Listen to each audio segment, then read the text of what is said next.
Un millonario de Nueva Jersey desaparece misteriosamente. Tengo 3 opciones. Dejo el puto país, voy a prisión, o la otra cosa que puedo hacer es mentir. ¿De acuerdo? Cuando un viaje de negocios a Florida no es lo que parece ser. Le estaba contando a la gente esta historia, pero en realidad tenía otros planes. Los investigadores tienen la tarea de resolver un caso sin una escena del crimen. La verdad sale a la luz. Hay que tomar todas las pequeñas piezas y juntarlas. Contada aquí por primera vez, una historia de lealtades y traiciones. Estaba absolutamente abrumado por toda esta situación. Donde nada es lo que parece. Nadie en su peor pesadilla hubiese imaginado lo que realmente había pasado. Una escena del crimen nos habría dicho la verdad.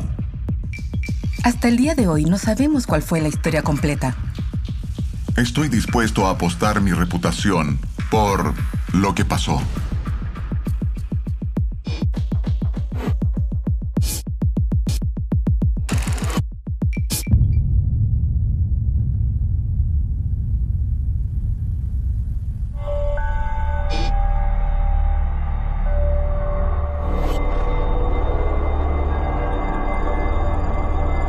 Le dije, oye, ¿por qué quieres salir al océano?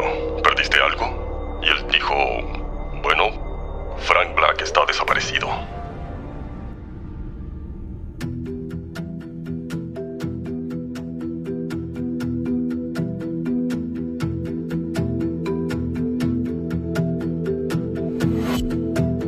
No sé si llamaría a Frank un amante de la diversión, pero era una persona muy tranquila. Uno podía sentarse y beber una cerveza con él. Era alguien común y corriente.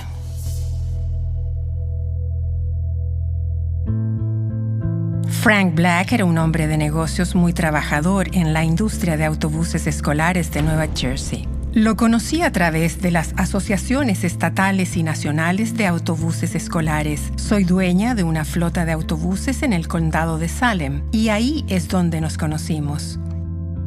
Su padre había empezado el negocio, y Frank y mi familia eran la segunda generación. Le gustaba estar involucrado en el negocio, trabajar con los chicos del taller. Eso era lo suyo. Creo que esa generación era muy trabajadora. Si las mujeres son de Venus y los hombres son de Marte, Frank era de Plutón. Les voy a dar un ejemplo. Una vez le dije, ¿te gustaría venir a cenar a mi casa conmigo y mi mujer, a nuestra casa? La cita era a las 6:30 un domingo por la noche. Frank llegó a la casa con comida china para uno. Trajo su propia cena con él. Y nosotros instalamos la mesa y los cubiertos y teníamos un cóctel. A mí me parecía divertido porque Frank siempre fue un hombre muy independiente. Conocí a Frank a principios de los años 80. Yo era gerente de operaciones de la flota de Alan McKinley, dueño de otro negocio de autobuses con sede en Jersey. Alan tenía un negocio muy lucrativo porque era muy bueno en lo que hacía. Y él en un momento conoció a una mujer llamada Lucy. Entonces se la presentó a Frank y luego de un tiempo se casaron y tuvieron 2 hijas. Frank fue un gran padre para sus hijas. Ellas lo querían mucho. Él amaba a los niños y a sus hijas. Conocía a todos los niños del recorrido del autobús. En ese tiempo él era importante, estaba ganando mucho dinero. Frank Black era millonario, pero no lo presumía. Era un tipo común y corriente. Vivía en una casa estilo rancho. No era lujosa. Estaba en el camino por donde quedaba su negocio, para que pudiera ir y volver al trabajo sin problemas, para que pudiera llegar a casa a cenar. No usaba traje todos los días, ya que era su negocio. Usaba un mono de mecánico con su nombre grabado. Era bastante sencillo. Arreglaba los autobuses que estaban en su empresa. Así que trabajaba todo el tiempo, todos los días. Iba a trabajar, corría a casa para cenar y volvía a trabajar. Crió que su mujer Lucy, sobre todo después de que las niñas crecieron, sintió que el matrimonio ya no le funcionaba porque él nunca estaba. Habían pasado 28 años y ella se divorció de él. Pero Frank siempre mantuvo contacto con sus hijas. Ellas fueron las que notaron su desaparición. Yo era agente del FBI de una fuerza especial contra delitos violentos en el norte de Jersey.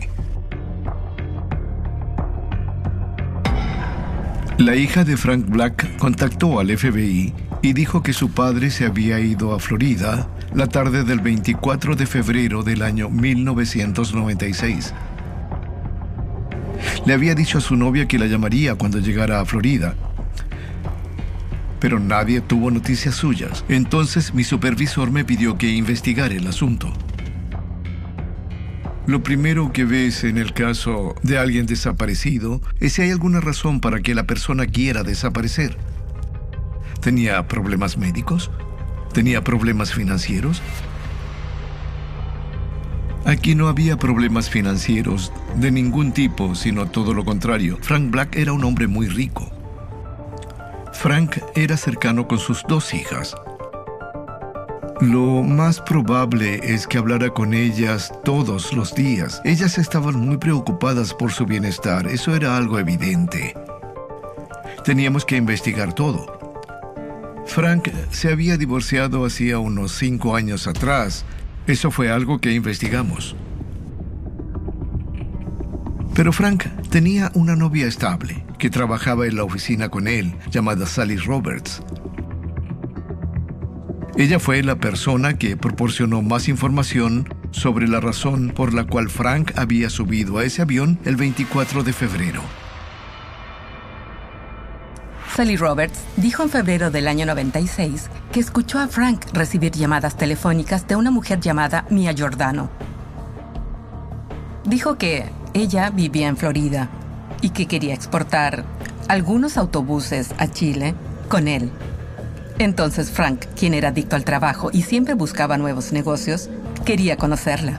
Y ella dijo: pagaré todos tus gastos, haré que vengas aquí a Florida y hablaremos sobre el negocio. Le dijo: viaja y te veré en el aeropuerto. Era $1,500,000, mucho dinero.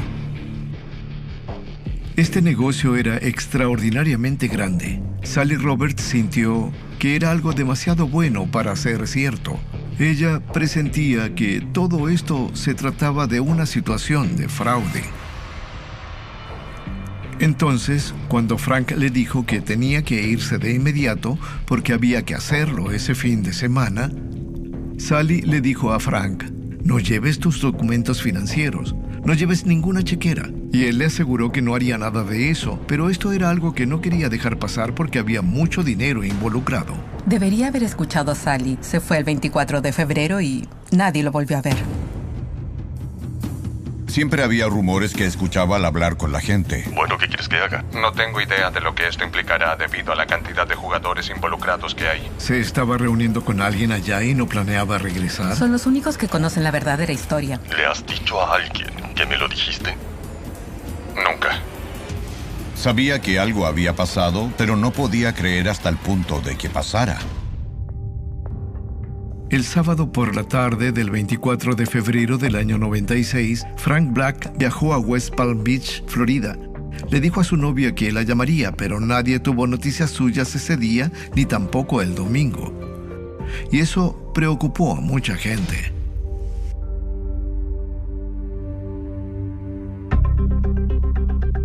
Lo que queríamos hacer era confirmar si en realidad se había subido al avión. Nos pusimos en contacto con las aerolíneas y nos confirmaron que, de hecho, no solo había comprado un boleto para un vuelo a West Palm Beach, Florida, sino que el hombre usó ese boleto y se embarcó en ese vuelo. Sin embargo, hubo cosas que nos llamaron la atención. Si planeaba regresar al otro día o al día siguiente, pensamos que era un poco extraño que solo comprara un boleto de ida. También encontramos su auto en un estacionamiento a largo plazo. Si planeaba irse solo por una noche, ¿por qué razón iba a estacionar en ese lugar?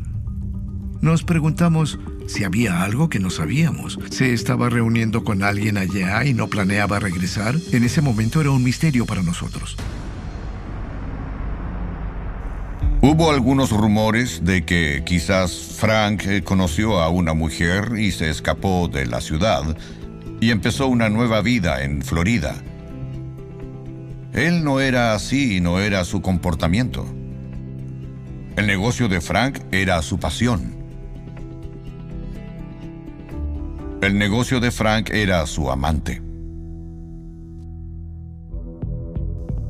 Mucha gente dijo que Frank era un mujeriego y que Sally no era solo la gerente, sino que salía con él en ese momento. Ella dijo que no podía culparlo, pero algo no estaba bien. Otra mujer, llamada Mia Giordano, llamaba a Frank, pero él nunca pudo devolver sus llamadas. Mia nunca le dio su número. Entonces Sally pensó que algo raro estaba pasando. Mia le decía que quería exportar unos autobuses a Chile, pero siempre era muy confusa con los detalles. La gente no desaparece así como así, y él mantenía un contacto muy cercano con su familia. Si desapareció, algo había pasado. En el caso de una persona desaparecida, tenemos que investigar todo. Él se había divorciado, eso estaba superado. Sabíamos que el dinero era un tema central. Pero, de nuevo, la familia se mostró muy afectada, y todo eso fue reforzado por nuestra investigación.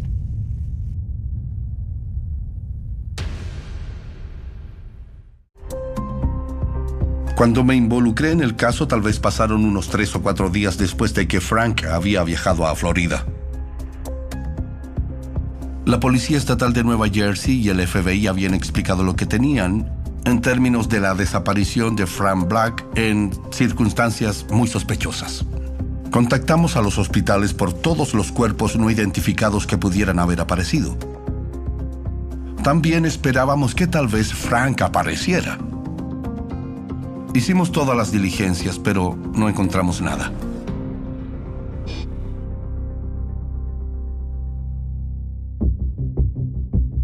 Uno de sus amigos, Jim Hager, se puso en contacto con el FBI. Estábamos ansiosos por hablar con él. Había cosas que tal vez su familia o su novia no sabían sobre Frank. También se habló abiertamente de que Frank tenía otras novias además de Sally Roberts. Había una relación romántica que quizás Frank estaba llevando a cabo en secreto. Cuando le preguntamos a Jim si sabía que Frank iba a viajar a Florida para encontrarse con una mujer, dijo que sí. Jim también nos dijo que Frank estaba emocionado porque Mia Giordano había dicho: "Te recogeré en el aeropuerto, Frank". Entonces Frank le preguntó: "¿Cómo voy a conocerte?". Y la respuesta que Mia Giordano le dio fue: "Bueno, 1,5 metros de alto, rubia, piernas largas, y seré la mujer más atractiva del aeropuerto". Frank le estaba contando a la gente esa historia, pero en realidad tenía otros planes. Eso era algo que sin duda teníamos en mente. Decidimos hacer una investigación completa de Mia Giordano y esperábamos una larga lista de personas que tendríamos que ir a interrogar. Pero de hecho, nuestro centro de tecnología informática no encontró a ninguna persona en Estados Unidos que usara el nombre de Mia Giordano, no solo en Florida, sino en todas partes. Pasamos bastante tiempo tratando de identificar a Mia Giordano. Había estado llamando a Frank Black a su oficina durante varios días antes de que él viajara a Florida. Obtuvimos la información telefónica que mostraba de dónde provenían las llamadas que recibió Frank Black de esta Mia Giordano. Y el suscriptor de ese número era alguien que se identificó como Lisa Costello. Ahora sabíamos quién era Lisa Costello. Entonces, quien llamó podría haber sido una Mia Giordano usando el teléfono de Lisa. Una de las maneras más útiles en las que se puede rastrear o localizar a una persona es a través del uso de la tarjeta de crédito. Cuando investigamos, vimos que sus tarjetas se habían usado en Florida. Había llegado durante la noche, alrededor de las 2 de la madrugada del día 25 de febrero. Su tarjeta de débito personal se usó en un hotel, en el vestíbulo, para hacer unas 10 llamadas telefónicas. Y cuando pudimos conseguir los registros de las llamadas que se habían hecho y a qué número se estaba llamando, se trataba principalmente de una serie de hoteles diferentes en el sector de West Palm Beach, en Miami Beach. No podíamos descartar nada. Aunque todo el mundo estuviera diciendo, bueno, esto no es algo que haría Frank. Las personas cambian y a veces no cuentan sus secretos más profundos y oscuros. Descubrimos que la tarjeta de crédito de Frank Black se usó en un hotel en Riviera Beach, así que fui a ese hotel para interrogar a quien estaba a cargo esa noche. Me reuní con Mike Driscoll del FDLE y me preguntó si recordaba a alguien usando una tarjeta de crédito en el vestíbulo el sábado anterior. Le dije que sí y le pregunté qué pasaba con ella. Él me dijo, no dije que fuera una mujer. Y yo le dije, bueno, así fue. Y me pidió que hablara de aquella noche, lo que recordaba sobre su llegada.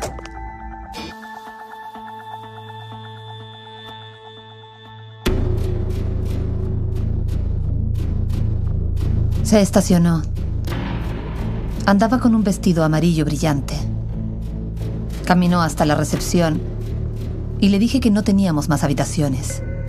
Ella me dijo que no quería registrarse, entonces le pregunté si quería estacionar su auto, pero me dijo que no tardaría mucho.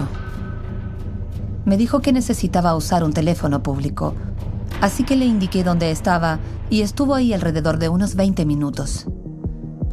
Luego se fue a su auto y estuvo ahí durante algunos minutos. Después regresó y dijo que se había quedado sin efectivo. Si podía mostrarle cómo usar un fax que estaba en la sala de espera del vestíbulo. Entonces fui y le ayudé a escanear la tarjeta ahí. E hizo otra llamada telefónica usando el fax. En ese momento Mike Driscoll me mostró una serie de fotos y de inmediato reconocí a la mujer que había visto en el vestíbulo. Me dijo que la mujer que había elegido era Lisa Costello, lo cual no significó nada para mí, nunca había escuchado hablar de ella.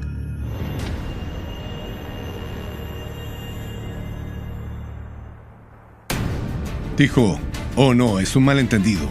Fue exactamente lo que dijo. Algo malo le había pasado a este tipo. Entonces ahora teníamos que empezar a investigar cada detalle. ¿Quién tenía un motivo? Nadie entendía nada. Era muy confuso.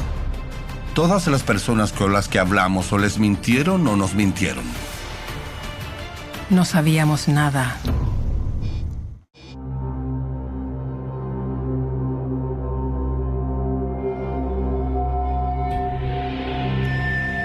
Cuando Frank Black desapareció, llegó a todos los medios de comunicación y ahí fue cuando la revista People intervino y entonces me llamaron.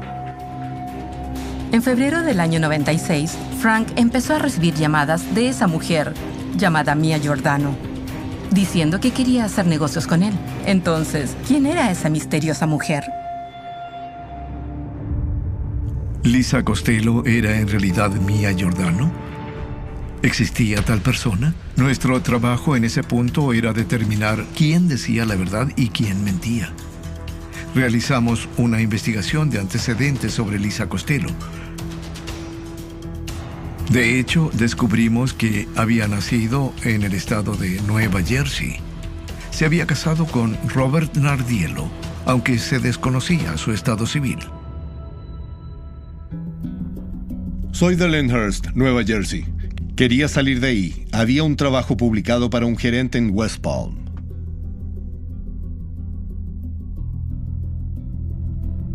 Y un amigo me llamó y me dijo, hay una chica de Lyndhurst que vive allá.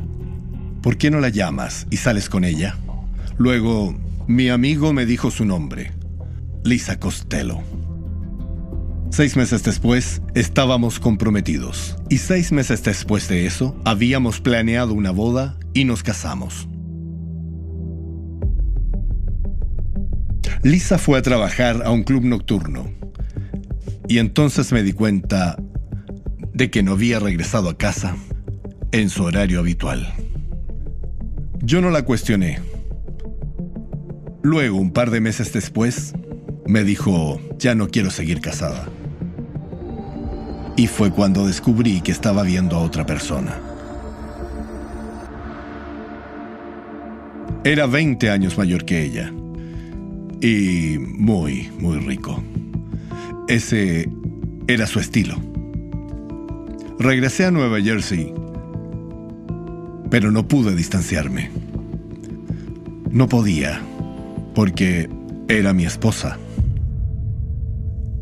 Entonces, el FBI fue a mi casa.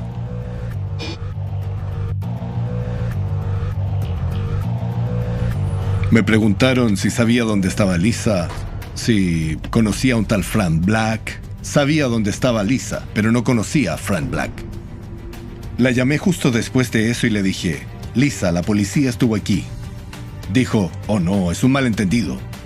Fue exactamente lo que dijo. Y le dije, ¿está bien? Entonces, todo empeoró.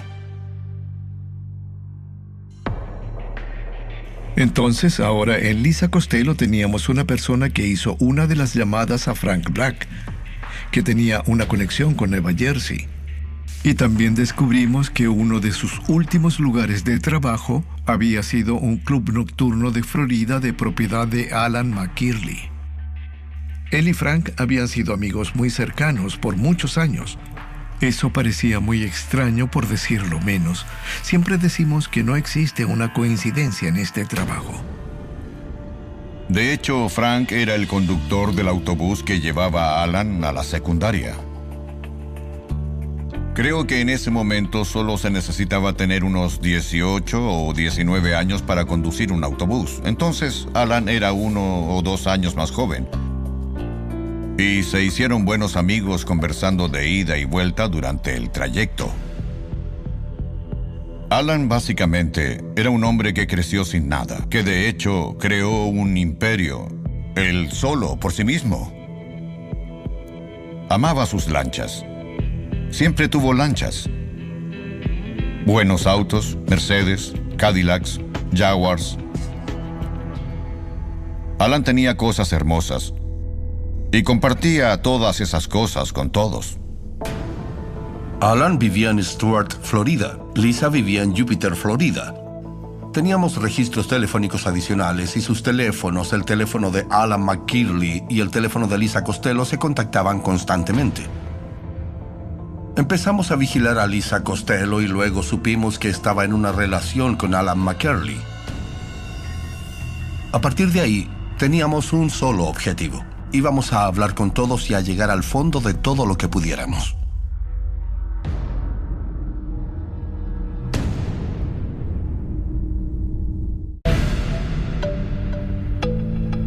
Frank Black y Alan McKirley se convirtieron en enemigos por las licitaciones de contratos y esas cosas durante años. Un contrato en particular que nos llamó la atención fue el de Mine Hill. El contrato de Mine Hill fue un contrato de 2 autobuses para Alan McKirley en su compañía. Alan tuvo ese contrato durante bastantes años. Y no era geográficamente correcto que Frank hiciera una oferta, pero lo hizo. Ofreció un precio mucho más bajo y Alan perdió durante varios años y eso lo enfureció.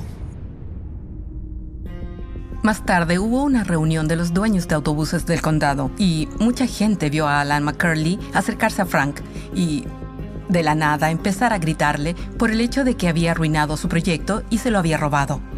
Sintió que Frank lo había apuñalado por la espalda y dijo, me voy a vengar.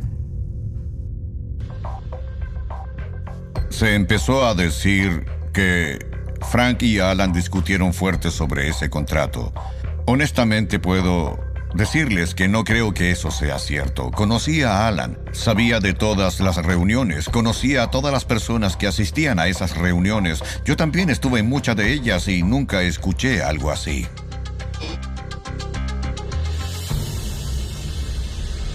Sabíamos que algo malo le había sucedido a Frank Black. Y sabíamos que Alan McKirley tenía un motivo. Teníamos registros telefónicos adicionales que mostraban que el teléfono de Alan se usó para llamar a Frank esa semana anterior. Por lo tanto, tenía sentido al menos que le preguntáramos a Alan McKirley si había visto o escuchado de Frank Black. Lo único que queríamos saber de él era si lo había visto.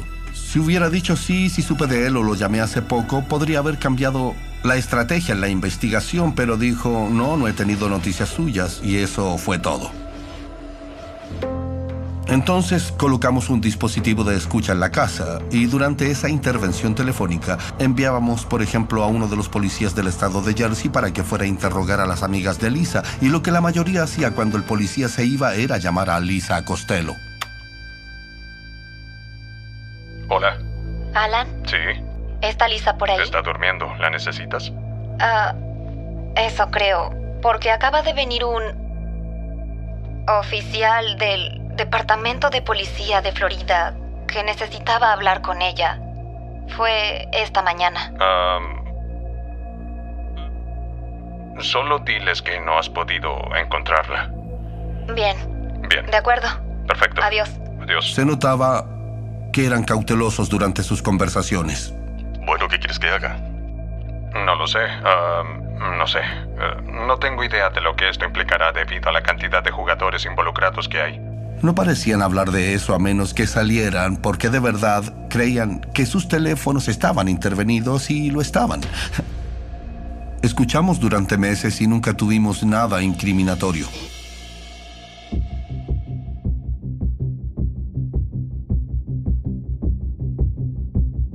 La estrategia fue: Lisa, esta es tu oportunidad. Sabemos que tienes algo que ver con Frank Black. No sabemos si lo mataste. Por favor, cuéntanos. Le entregamos la citación, pero nunca apareció. El juez la acusó de desacato al tribunal. Fue arrestada y llevada a prisión, pero se negó a hablar. No teníamos nada. Era un homicidio sin cuerpo. No teníamos escena del crimen. No había evidencia o armas de fuego, nada. Francamente pensé, creo que este tipo se saldrá con la suya.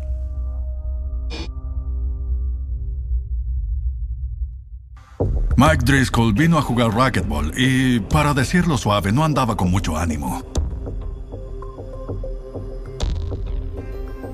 Me dijo, hemos hecho todo lo posible. Pusimos un dispositivo de escucha, pero no está funcionando. Vamos a cerrar el caso. Y yo le dije, ¿por qué no volvemos a lo básico? Y empezamos de nuevo. Comenzamos a leer los informes del FBI sobre la investigación y hubo uno en el que 2 de nuestros agentes entrevistaron a un tal William Anderson. En el informe decía que William Anderson y Alan McKirley eran muy buenos amigos. McKirley era el hermano que nunca tuvo. Y bueno, debido a esta relación, yo dije, si este hombre es tan cercano a él, y si Alan McKirley está involucrado en la desaparición de Frank Black, William Anderson tiene que saber lo que sucedió. Poco tiempo después, un abogado local informó que tenía un cliente que tenía información sobre la desaparición de Frank Black. Dijimos, perfecto, ¿quién es? Y nos dijo que era William Anderson. Me preguntó si su avión podía volar. Le dije, Alan, ¿a dónde quieres ir? Creo que William quería decir la verdad. Y también sabía que su mejor amigo podía ser una persona muy peligrosa. Y estaba preocupado por su propia seguridad. Si me atrapan por perjurio o lo que sea, irás y les dirás la verdad. Me estaba haciendo una amenaza velada. No sabíamos en quién o qué creer en ese momento. No mataste a Frank, ¿cierto?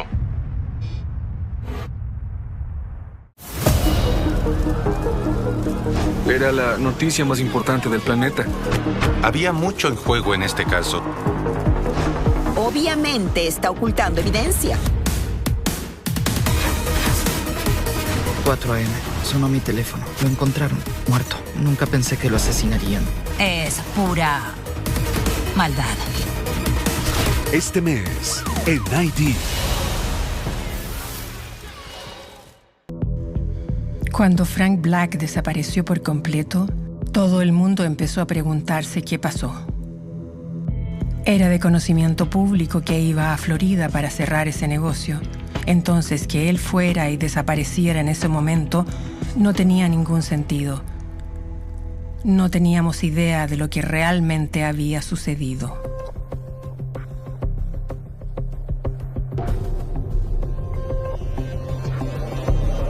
En ese momento nos dimos cuenta de qué tipo de control tenía Alan McKirley sobre Lisa Costello, también conocida como Mia Giordano.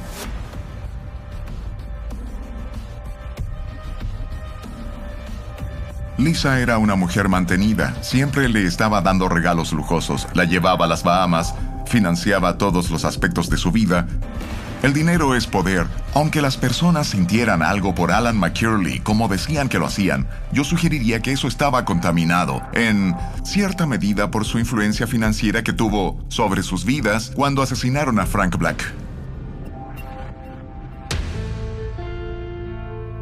William Anderson y Alan McKirley eran amigos muy cercanos, y los registros telefónicos verificaron que lo habían sido durante mucho tiempo. Entonces, sabiendo lo que sabíamos acerca de la relación entre William Anderson y Alan McKirley, parecía que este amigo tenía que saber más.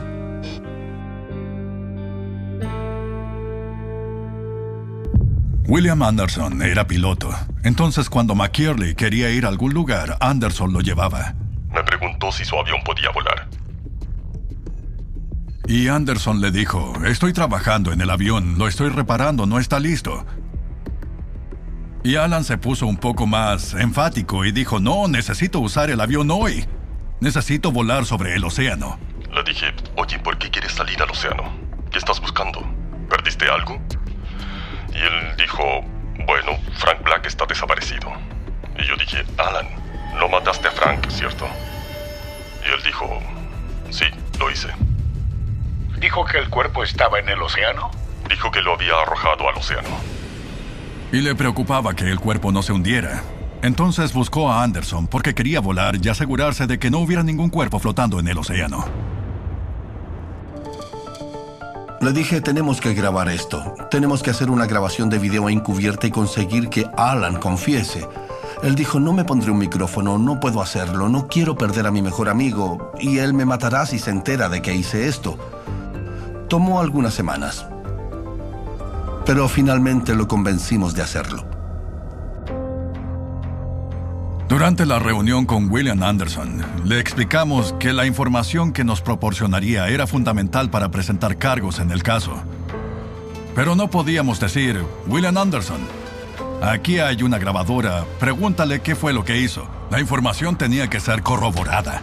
Sabíamos que Lisa Costello había recibido una citación para declarar y que se había negado. Simplemente se negó y fue a prisión. Entonces lo que hicimos fue idear un plan para intervenir la casa de William Anderson con imagen y sonido. También le pusimos un micrófono a él para asegurarnos de que teníamos todo cubierto. Y decidimos tener una situación en la que le habíamos entregado una citación para declarar. Una citación para testificar ante el fiscal del estado sobre lo que sabía de Frank Black. Entonces, Anderson llamó a McKirley por celular. Y Alan dijo, bien, iré a verte. Tu amigo Mike Driscoll estuvo aquí esta mañana. ¿Te lo entregaron hoy? Sí.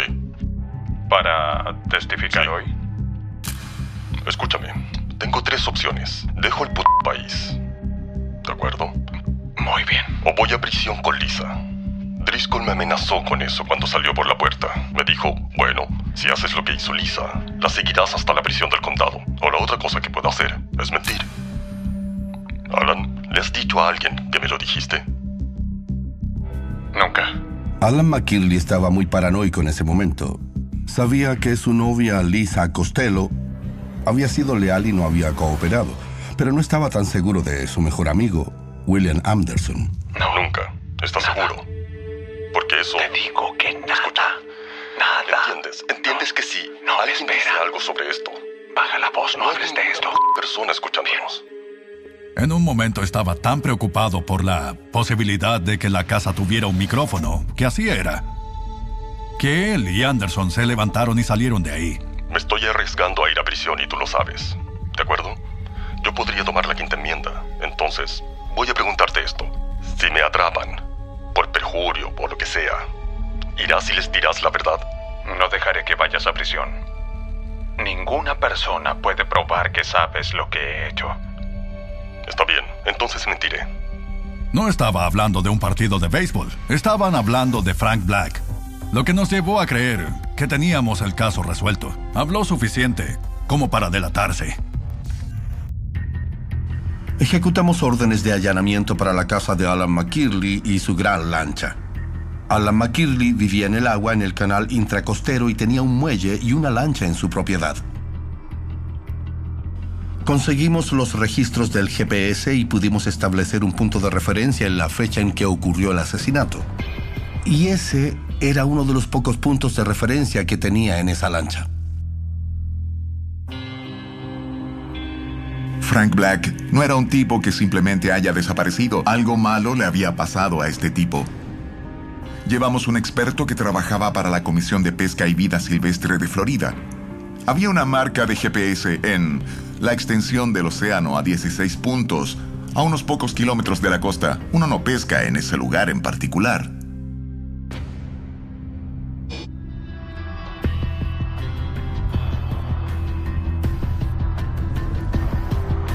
Después de reunirme con Mike Driscoll y ver las fotos, no supe nada hasta que recibí una llamada diciendo que iba a haber un juicio y que me llamarían para testificar. Una semana más tarde, recibí otra llamada telefónica de mi papá y me dijo que alguien en Florida había intentado comunicarse conmigo. Me dijo, te llamará porque este tipo está con la defensa. Y le dije, papá, soy testigo del Estado, no necesito que la defensa se ponga en contacto conmigo. Entonces me pareció extraño. A veces no cuentan sus secretos más profundos y oscuros. Todos le estaban mintiendo a todos de alguna manera. El acusado era un maestro manipulador. Hay una persona en el hotel que puede identificar a Lisa usando la tarjeta de crédito de Frank Black. Sentí que estaba siendo amenazada.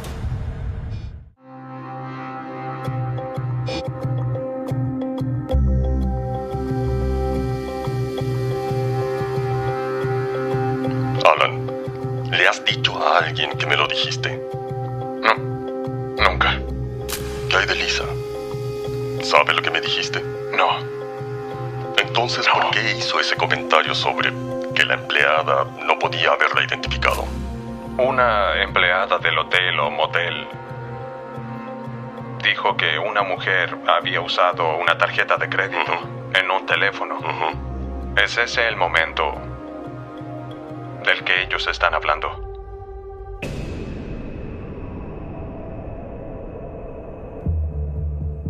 Alguien en Florida había tratado de contactarme. Entonces mi papá le había dado mi número de teléfono. Como una hora después recibí una llamada telefónica de una persona que se identificó como un investigador privado. Me dijo, estoy seguro de que en este momento no recuerdas mucha información. Y le dije, no, recuerdo todo. Y él dijo, no, estoy seguro de que no recuerdas a qué hora entró Lisa o qué tipo de auto conducía. En ese momento lo interrumpí y le dije, escucha, tengo muy buena memoria y recuerdo todo acerca de esa noche. Y él dijo, bueno, tu papá me mencionó que tú y tu pequeño hijo viven en West Nashville. Y el tiempo se detuvo. Me dio escalofríos. Sentí que me estaba dando una amenaza velada, que sabía dónde vivía. Y cuando colgué el teléfono, de inmediato llamé a la oficina del fiscal del estado. Karen Boris fue una testigo increíble porque ¿a quién le prestan atención la mayoría de las personas que usan teléfonos públicos? Eso fue algo muy significativo porque teníamos pruebas que demostraban que viajaron hacia el sur tratando de establecer un rastro de documentos. Empezaron a usar su tarjeta de crédito, haciendo llamadas desde teléfonos públicos, verificando la posible disponibilidad en hoteles, etc., para establecer una pista falsa que llevara a la policía en dirección al sur. Me dijeron que se tomaban muy en serio la manipulación de testigos y les aseguré que me sentiría cómoda respondiendo cualquier pregunta y que mi memoria aún estaba intacta. El acusado era un maestro manipulador. Manipulaba a todos los que lo rodeaban. Así que esto era solo parte de ese plan. Mientras estábamos en la víspera del juicio y todos entendíamos que William Anderson se encontraba en el centro del caso del Estado, llegó un aviso de que Alan McKirley estaba solicitando a los presos que asesinaran a William Anderson. Entonces, tomamos medidas adicionales para protegerlo, para proteger a su familia, sobre las cuales no estoy en libertad de entrar en detalles.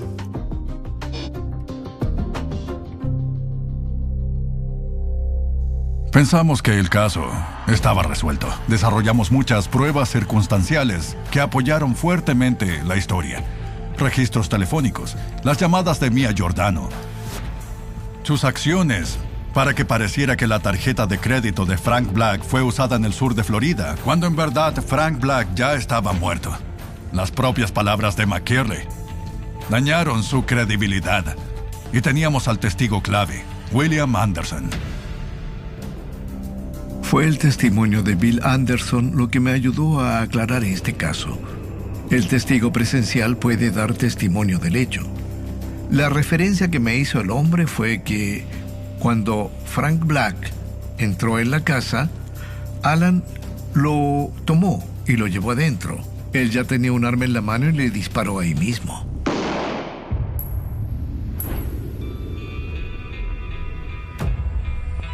Estaba claro que Alan McKirley era un hombre codicioso. Amaba sus posesiones, amaba sus negocios, amaba su estilo de vida. Él estaba enojado con Frank Black por actividades que consideraba amenazantes para su bienestar financiero. Y en última instancia, esas cosas combinadas crearon un fuerte motivo para el asesinato.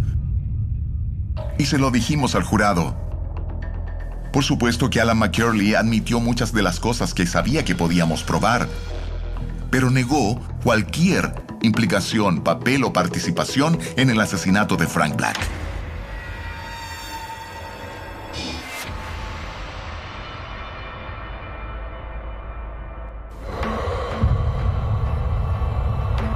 En Florida no hay libertad condicional, no hay buen comportamiento. La vida significa vida en Florida. Lisa Costello estaba en una situación difícil porque sería acusada de conspiración para cometer un asesinato en primer grado. Entonces se declaró culpable de asesinato en tercer grado y recibió una sentencia de 10 años. Confié mucho en Alan toda mi vida y todavía lo sigo haciendo. Pero cuando la fiscalía empezó a presentar la lista de pruebas que tenían, me sentí absolutamente abrumado y no podía descartar el peso de la evidencia que tenían porque estaba ahí. Eso me entristece hasta hoy. Aunque Alan esté tras las rejas, no me parece justo que siga teniendo su vida, porque Frank no la tiene. No me malinterpreten, era un gran contrato, pero fue impactante. Eso fue pura codicia. Así es que como yo lo veo, sí, el dinero era todo para él. Llegó a asesinar a otra persona por dinero. Nunca encontraron el cuerpo de Frank, pero hicieron un acto conmemorativo para él. Pero sin el cuerpo no había un cierre de verdad. Una muerte trágica como un asesinato es una carga pesada. Es difícil lidiar con eso y es difícil seguir adelante. Y creo que las hijas de Frank todavía sufren por eso. Era su padre. Un día estaba ahí y al día siguiente ya no estaba.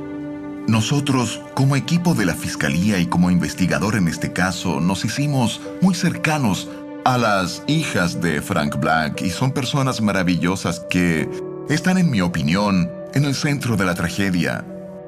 Y si las mujeres que resultaron ser son un reflejo de quién era él como hombre, entonces era un gran tipo.